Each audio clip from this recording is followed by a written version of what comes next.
Apcas, que no te lo cuenten. Escúchalo. Bienvenidos a Ciencia y Saber. Hola, ¿qué tal? Muy buenas, ¿cómo estáis? Bienvenidos un día más a Ciencia y Saber. Soy Joan Prats y hoy vamos a hablar de la primera huelga laboral de la historia, los constructores de tumbas que desafiaron a un faraón.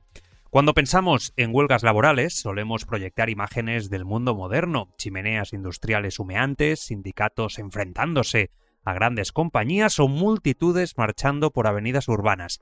Pero la primera huelga documentada en la historia de la humanidad no ocurrió en la Revolución Industrial, ni siquiera en la Edad Media. Tuvo lugar hace más de 3 milenios, en un escenario sorprendente, el Antiguo Egipto, bajo el reinado de Ramsés III. Lo más llamativo es que esta huelga no fue protagonizada por esclavos, como tantas veces imaginamos cuando pensamos en las pirámides o los templos, sino por artesanos cualificados, auténticos maestros del arte funerario que trabajaban en las tumbas reales del Valle de los Reyes.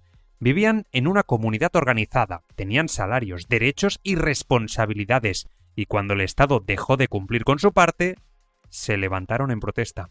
Esta historia, registrada con precisión en documentos que han sobrevivido miles de años, no solo es fascinante, también revela un Egipto mucho más moderno, complejo y humano de lo que solemos creer.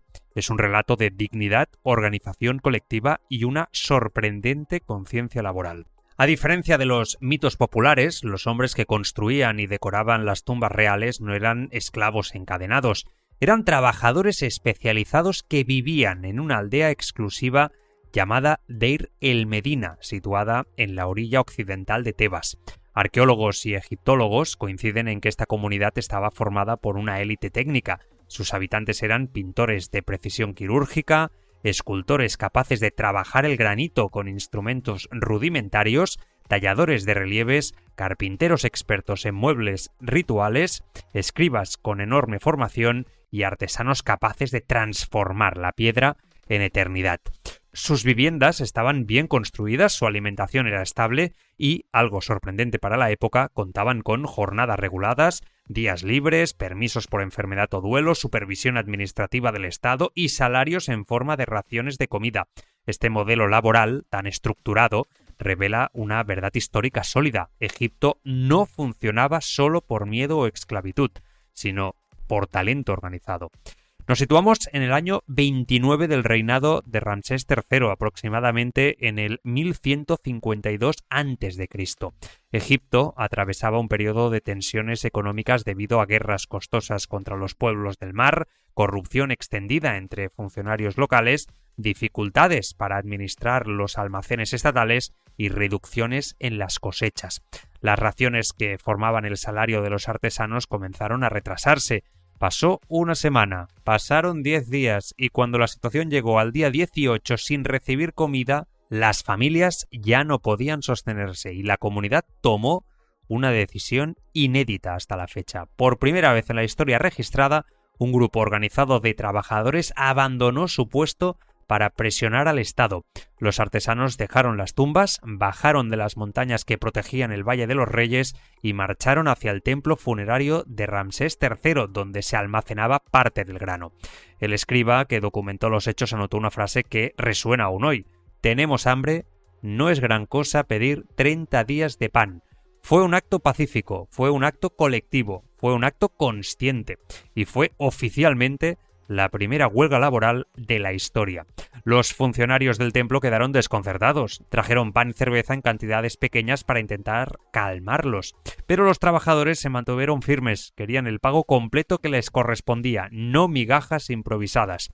Lo más sorprendente es lo moderno que resulta todo el proceso. La huelga duró días y adoptó diferentes formas: sentadas dentro del templo, ocupaciones simbólicas de salas destinadas a rituales, bloqueos de paso para presionar a los administradores y negociaciones directas con el alcalde de Tebas y el visir. ¿Os suena de algo? El papiro de la huelga, descubierto en el siglo XIX, relata que los artesanos incluso pusieron condiciones, redactaron quejas formales y exigieron la presencia de autoridades superiores. Egipto, que construía tumbas para garantizar la eternidad de los faraones, se encontró de pronto con que sus mejores trabajadores detenían el curso de esa eternidad. La tensión creció, la presión también, y finalmente el sistema cedió. Las autoridades, temiendo que las obras reales se paralizaran, algo impensable para la propaganda faraónica, aceptaron distribuir las raciones atrasadas.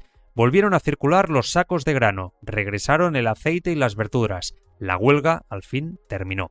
Pero con un efecto secundario decisivo. Los trabajadores se dieron cuenta de que la colectividad funcionaba. No solo habían recibido lo que se les debía, sino que habían demostrado que incluso el Estado más poderoso del mundo antiguo dependía de ellos, y lo sabían. En los meses posteriores hubo nuevos retrasos y hubo nuevas protestas. Deir el-Medina se había convertido en el primer precedente documentado de acción sindical organizada. Y es que este episodio permite desmontar muchos clichés y aporta datos claves sobre el antiguo Egipto.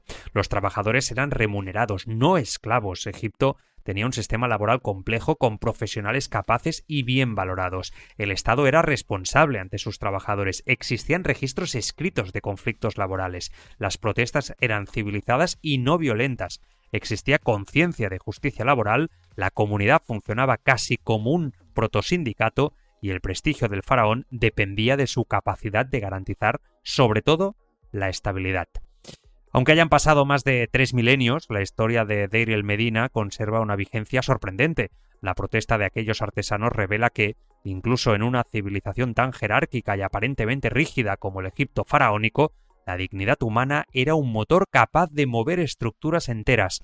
No pedían lujos ni privilegios, sino algo esencial: la comida que necesitaban para alimentar a sus familias.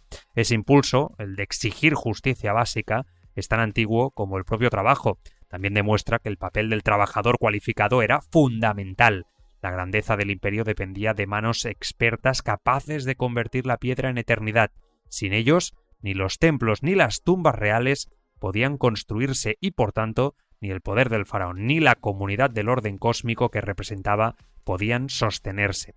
Esa conciencia del propio valor profesional fue clave para que los artesanos se atrevieran a exigir sus derechos. La huelga de los constructores de tumbas de Deir el-Medina no es solo un episodio curioso del pasado, es una declaración universal. La dignidad del trabajo es tan antigua como la civilización.